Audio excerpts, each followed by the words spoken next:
Hello and welcome to the TMZ podcast. I'm Charlie Cotton. I'm Charlie Neff.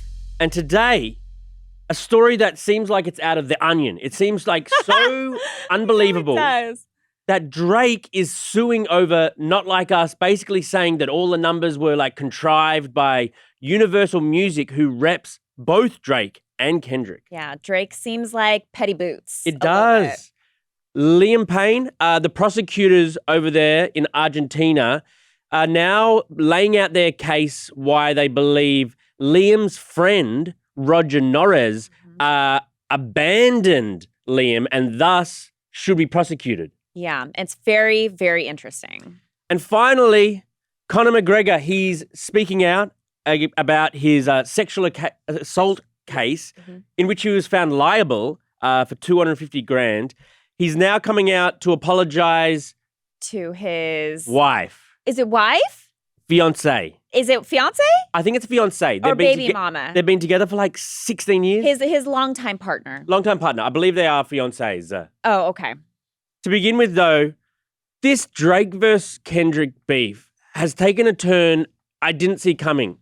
Drake is so upset, he's taking it to the courts. It's funny because, when the whole rap beef happened between Kendrick and Drake, the whole thing against Drake was that he was soft. Right. He wasn't like hardcore enough for, a rap beef or a rap battle at all. And now he's kind of proving people right. He's proving Kendrick right in like all of his lyrics because so he's alleging Universal Music Group use bots and payola scheme to pump up the song. He thinks they're like against him to make this song the biggest that it was this year. Now, are you able to explain what payola means? Isn't that when you give something to get something in exchange? Maybe technically. In this case, it's basically paying radio stations and people to play the song. It's pay for plays, basically, sort of thing. But this is just making him look even worse. Like, there's no doubt that Not Like Us has affected Drake's brand and the ability of his brand to make money into the future. And so he's, I feel like he hasn't even like really stepped out since. Like we used to see Drake out all the time at parties, events, like all over the place. And I feel like ever since that song and like he obviously lost, right? Like the rap battle. We haven't really seen him. We have, but like barely. Not the same. Not the old Drake. No, absolutely he's not. Embarrassed. And now this proves he is kind of trying to get to the bottom of what the heck happened. It's giving Karen, it's giving sore loser. It's giving sort of like, I couldn't beat you, so now I'm going to claim that you cheated. Right. Like I can testify anecdotally, I've listened to the Not Like Us like 1,200 times. Well, yeah, and you put it on I will say, like, look, he's trying to figure out, like, he filed a lawsuit to investigate how it got so big. I will say when I would get in the car and like turn on the radio, I know, God forbid, I listen to the radio, but I do. It was always on that song, and you turn it up. I know. You're like, dun, dun, dun. But like, it's so good. There'd be a difference if it was always on the radio and you'd always go, huh, and turn it down. You know what I mean? The fact that no one does. The fact that we all loved and still love listening to it is the fact that radio stations just play what they think people want to listen to, and that's what we wanted to listen to. Right.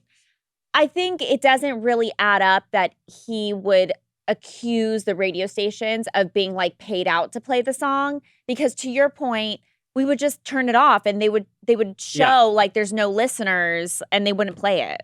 Well, Drake claims that basically he's got an inside source that tells him that Universal is doing covert payments to certain platforms, so like radio stations play it and stuff. Right.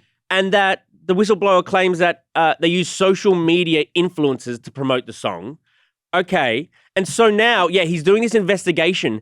And once he has the info he needs, he plans to file a civil fraud suit with racketeering case against UMG and co-conspirators. Which is so weird because they both are under UMG.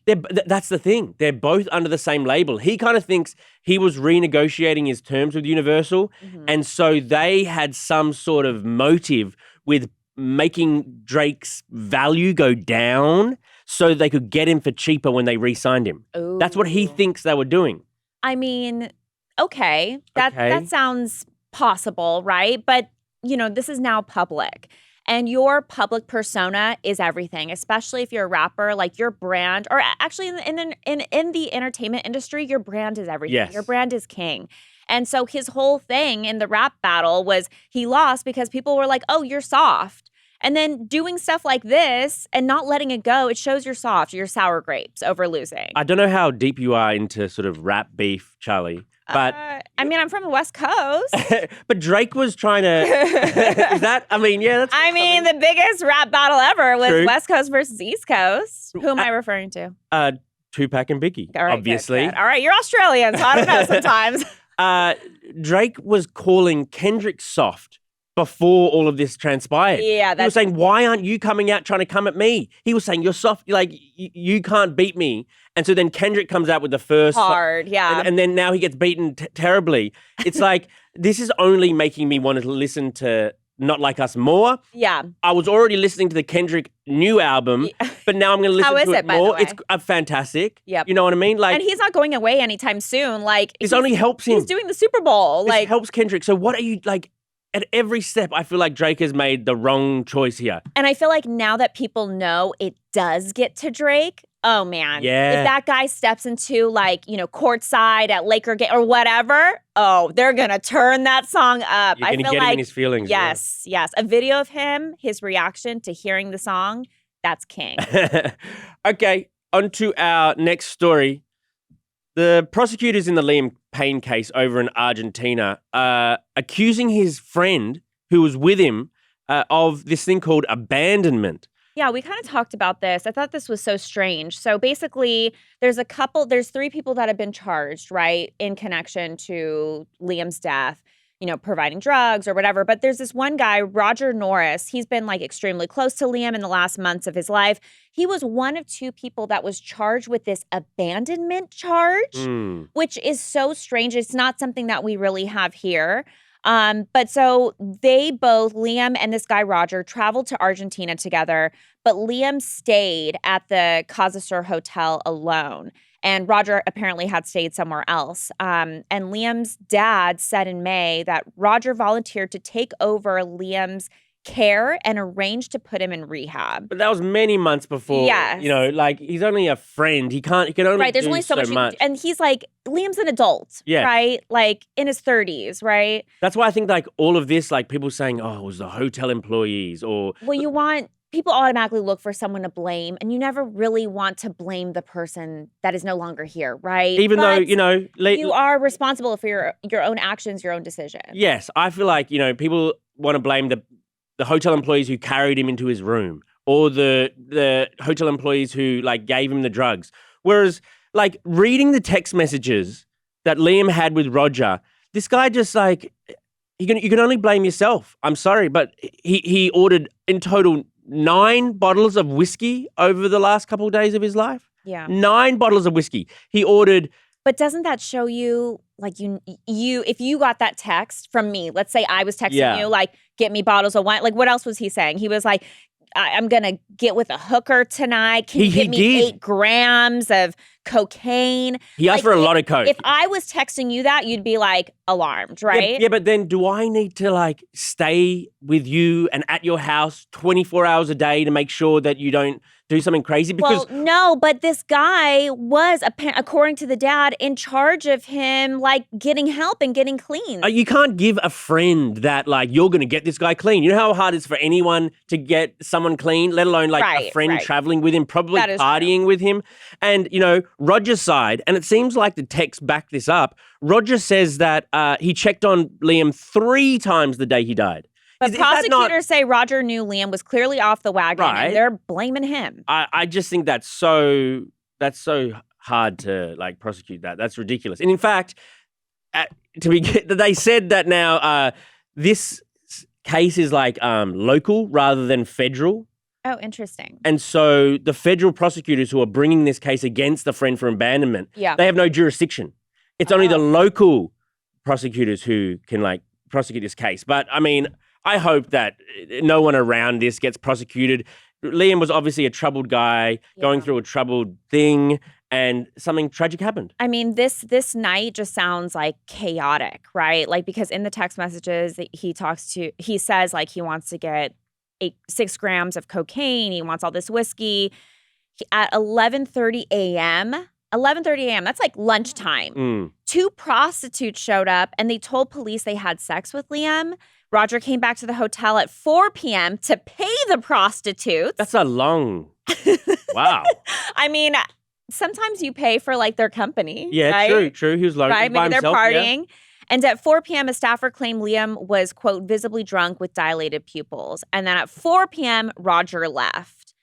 Obviously he passed away. He fell to his death tragically later. Yeah, I feel sorry for Roger in this. Like, he's probably going through like a lot mentally right now, and now to be under investigation for abandoning his friend. Yeah. I think I don't know. I feel sorry for him. On to our final story. Someone I don't feel sorry for. Conor McGregor. He is now coming out talking about the sexual assault case against him, where he's found liable for $250,000. He's saying, I regret cheating on Dee Devlin, his long-term partner. So this is he's admitting to the cheating. He's pretending or not, to be apologetic. Mm-hmm. I just think this guy has had so many of these type of cases against him where women have accused him of, different things. And then, just aggression cases too. Remember he hit that guy for not drinking his whiskey at a bar. Yes, exactly. But I'm just chair throwing. Right now he's sorry now he's sorry to his wife. Haven't you been sorry? Why don't you stop doing all of these things rather than But at the same time, he's a celebrity. She's still with him. We don't know what their situation is. That's true. Different couples have different situations, but but celebrities specifically, true. Right? And he's like Conor McGregor. He's not like small potatoes. She didn't get with him when he was a celebrity. She got with him when he was on welfare. That's crazy. She supported him. He was like a poor fighter, and she believed in him. Worked so that she could support him so he could go after his dreams. And you would hope that if and when he becomes super famous global sensation, which he is, that he would give her the respect and think of that when, there's women sliding into his DMs or however, meeting him.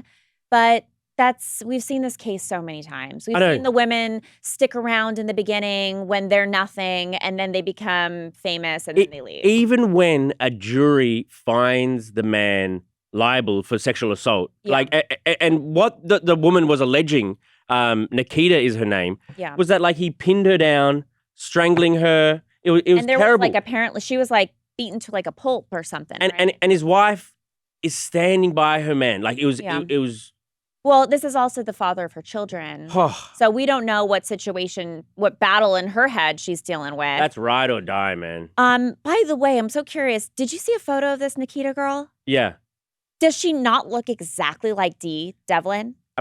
Yeah. They literally, I could not believe how much of, they could be sisters. He's got a type. For sure. Right. A very specific type. Okay, let's read out some of the comments. Go ahead, Charlie. Oh, okay. For the Drake story, Terry Everhart says, yet he was the one who started the beef, then want to cry. He did. So true. He did. Anise Brown said Drake is a Karen. It's big time Karen. It's I'm going to talk to the boss. I'm going to talk to the boss because you're beating me at something. Which, look, as kind of a Karen, I think it's okay to escalate things sometimes. Oh, you are a Karen. I remember it now. But when you're in a rap beef, probably not the move. Isn't it the lamest thing to do in a rap beef is tell on the other one because it was so popular that it must be fake. Yeah. It's bro, no, that song is just the best song of the year by far. Yeah, right. Kenyatta Carter says, so Drake got his feelings hurt, huh? Uh-huh. Yep, I think that this is proof. Simone said, I love Drake, leave him alone, and he definitely ain't no loser. Laugh my ass off. This is giving leave Britney alone. Yeah, it is. This is giving leave Britney alone. But Drake, Britney alone. We could have left Drake alone all this time, but he chose to get in a rap beef with someone he wasn't a match with. He started it. He should have just kept writing sort of love songs to girls. Right. And even right now, just keep writing cell phone. Keep writing love songs to girls. Yeah. Stop trying to think that you're hard. Yeah, agreed. Liam said, for the Liam story, Miss Courtney Renee said, the hotel knew they definitely should call authorities to save his life and his mental. They did call authorities, right? They put him in the room and then they called, but probably should have called her. But if anyone should be charged with abandonment. Isn't it like the employees putting him in the room and then closing the door and then he I've did never it? seen that before, by the way. Have you ever seen They like lock you in your room. Yeah, like carry you up to your room and lock you in there? No, but like I haven't seen someone that 9 bottles of whiskey and like 15 grams of coke. Jeez. Oh my God. That's a party. Yeah. Miscellaneous comments here. Heather Adney said, "Oh yeah, the 3 C's: coffee, cannabis, and Charlie's." Wow, that is the 3 C's. Wow. Right there. I mean, I drink coffee. You like cannabis, Right. I like coffee. and we're the Charlies. That's correct. Yes, you have translated. Stephen Warres says, "Charlie Neff, you do have that Cameron Diaz look going on." Woo! The one from Something About Mary, which She's pretty in that. Right. She's pretty in that. Right. You know what? Thank you. I will say I did look at some of the YouTube comments yesterday after our little session. yeah. People were saying I look like Cameron Diaz. You so badly want me to not be cute. What were they saying I look like? Nothing. You don't want to know. I'm just. I don't want to know. I'm strung it's almost out. Thanksgiving. Uh-oh. You're getting an alarm right now. Yeah, because I want to take my car to the car wash. Car wash. We're doing a podcast, Charlie. I know. I know, but I need to drop my car off at the car wash while I'm working. Okay, that's very good. So do I actually. I'm on Thanksgiving tomorrow, so sorry. You'll have to do it with some other co-host. I know. What are you doing for Thanksgiving? Going to Palm Springs. Cute, where it's raining and cold. I know. and snowy. I thought it'd be warmer, but. Yeah, it's okay. And you, what are you doing? I'm just seeing my family. Johnny and I were splitting up. He's going to his like rich aunt's house in Newport, and then I'll be with my family, slumming it up. Your family, aka the cats. Yeah. Aw, I love my cats. Okay, thank you, Charlie. Thank you, Charlie. And we'll see you guys here tomorrow. Goodbye. Yes. Bye.